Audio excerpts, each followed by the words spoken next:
this video, we will show you how to install a Massie brand mantle wheel chimney glass chandelier. For this installation, we only need a plier. Before installation, cut the power. Step 1. Assemble the light fixture. Female wire through the top central body, tray and tray connector.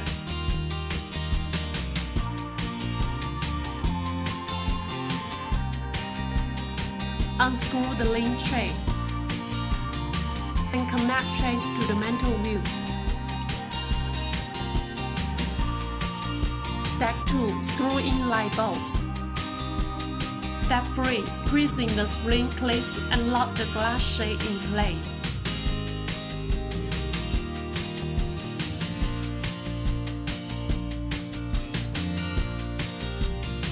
Step 4. Feed the main wire, add ground wire and feed the tray connector to the canopy. Step 5. Feed the mounting strap to ceiling and connect wires to wires in ceiling. Step 6. Attach canopy to the mounting strap and place with cap nuts. Now turn on the power and enjoy a new light.